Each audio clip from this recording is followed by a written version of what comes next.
Welcome to Bangla City SATV News. This is Nuri Alamin with the headlines. Indian government has given permission to the Serum Institute to send 1 million doses of corona vaccine to Bangladesh in October. Fully vaccinated Bangladeshi nationals will no longer have to isolate on arrival in the UK from October 11. Journalists Maria Ressa and Dmitry Muratov win 2021 Nobel Peace Prize for Press Freedom.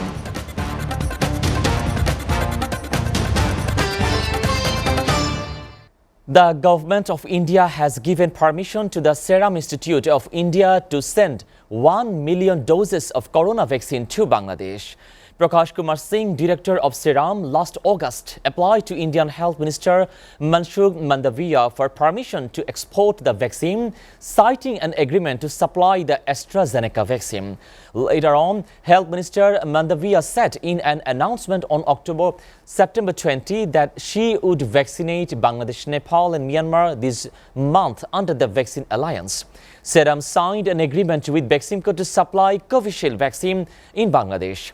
In March, April and May month of this year, when the corona became severe in India, Serum stopped supplying vaccines.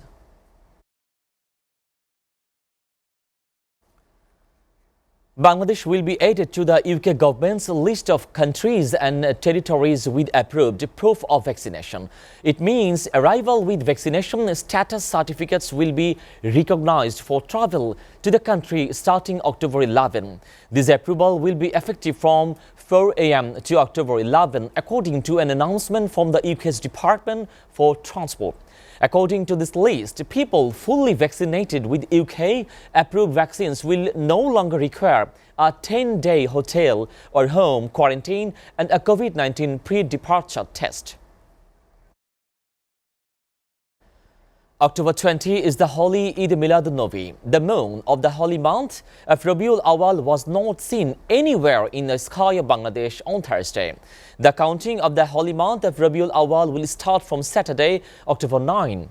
Milad-un-Nabi will be celebrated on Wednesday, October 20. The decision was taken at a meeting of the National Moon Sighting Committee on Thursday evening. State Minister for Religion Faridur Haq Khan presided over the meeting. President Mohammad Abdul Hamid is scheduled to leave Dhaka early tomorrow for a 12-day visit to Germany and the United Kingdom for health checkup and treatment of eyes. Abdul Hamid is scheduled to undergo his health checkup at Charity University Hospital in Germany and Eye Hospital in London. Earlier on, the 77-year-old President Hamid has been suffering from glaucoma for a long period of time. Speaker Shirin Sharmin Chaudhury has gone to Rome, Italy to take the part in the pre-COP26 parliamentary conference. The conference will be held today, October 8 and tomorrow, October 9 in Rome. Italy Speaker Dr. led by Shirin Sharmin Chaudhury, Whip Iqbalur Rahim MP, Chairman of the Standing Committee on Food Ministry, Dipankar Talukdar MP, Zafar Alam MP and Secretary of the Parliament Secretariat K.M. Abdul Salam will participate in this conference. The Speaker is scheduled to return to the country in October. Let's take a look at what's going on in the world now. Indian government announced that the country will reopen for tourists from October 15 after being closed for more than a year due to the coronavirus pandemic. Indian Home Ministry said in a statement that after considering various inputs, the MHA has decided to begin granting fresh tourist visas for the foreigners coming to India. However, the foreign tourists entering India by flights other than chartered aircraft would be able to do so only with effect from the November 15, 2021 on the fresh tourist visas.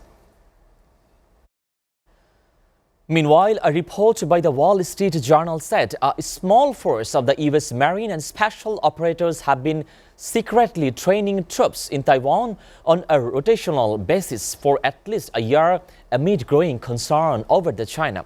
Citing U.S. officials, the report added that the force includes about 24 special operators and support troops who are working with the ground force unit, as well as an unspecified number of the marine working with Taiwan's maritime units on small boat operations. While the U.S. Department of the Defense neither confirmed nor denied the report, Pentagon spokesperson John Supple said in a statement via the email to the Wall Street Journal that the U.S. support for the defense in the relationship with Taiwan remains aligned against the current threat by the People's Republic of China. However, the report also came after the Chinese military flew nearly 150 military aircraft into the Taiwan's air defense identification zone over a 4-day period. A massive earthquake with a magnitude of 5.9 shook Tokyo and surrounding areas overnight on Thursday. The quake started at around 10:40 p.m. local time in the Chiba prefecture east of the capital, registering an intensified 5+ on the Japan's seismic scale of the 0 to 7 in areas like Tokyo and Saitama. The tremor was strong enough to stop trains, burst water pipes and cause power cuts across the cities. Nearly the elected Prime Minister Fumio Kishida immediately set up an emergency response task force to provide everyone with the latest information. Local outlets have reported at least 20 injuries as of the early Friday morning, but no death or the major structural damage as well. Japan Meteorological Agency, however, urged people in the greater Tokyo area to stay alert for the next 7 days in a case more than earthquake come either way. They also described Thursday quake as the strongest to hit the capital region since 2011. A U.S. nuclear submarine was damaged after hitting an unidentified object while operating the underwater in Asia, the U.S. Navy said on Thursday. The USS Connecticut and the nuclear power fast attack submarine struck an object while the submerged on the afternoon October 2nd. While operating in international water in the Indo-Pacific region, the Navy said in a statement. It also said there were no life-threatening injuries, but even USNI News, a site specializing in Navy news, reported that about a dozen sailors on the were hurt with moderate to minor injuries. The submarine was operating in a South China Sea where the U.S. Navy has sought to challenge China's disputed territorial claims on the small island, reefs and outcrops, it added. The Navy said the extent of the damage is being examined and the incident investigated advertising. The Nobel Peace Prize was awarded on Friday to journalist Maria Ressa of the Philippines and Dmitry Muratov of the Russia for their fight for the freedom of expression in their countries.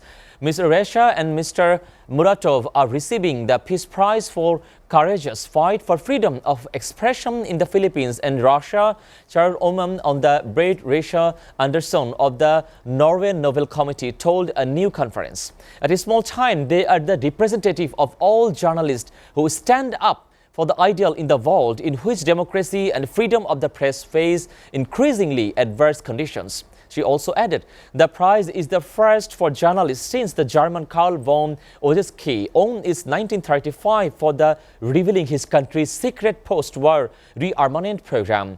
However, the Nobel Peace Prize will be presented on December 10, the anniversary of the death of the Swedish industrialist Alfred Nobel, who founded the award in the 1895 will.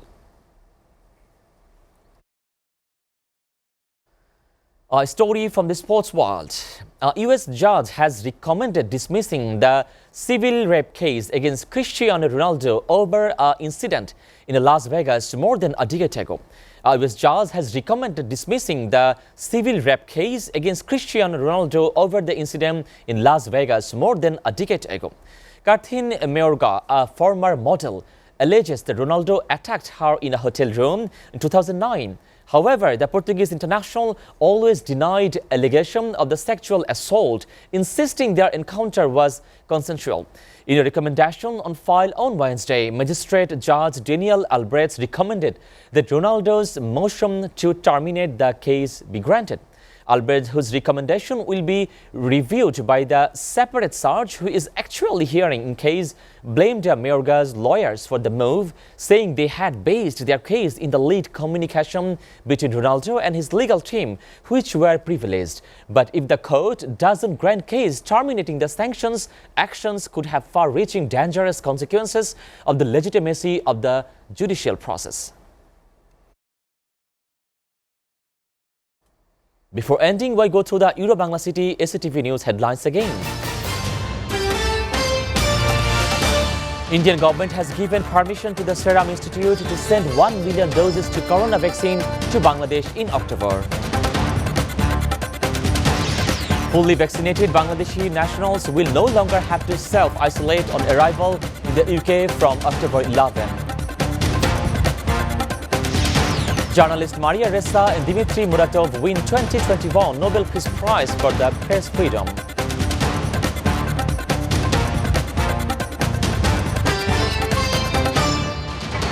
You are up to date with the Euro-Bangla City SATV News, and to know the latest news, visit www.satv.tv. Stay with SATV.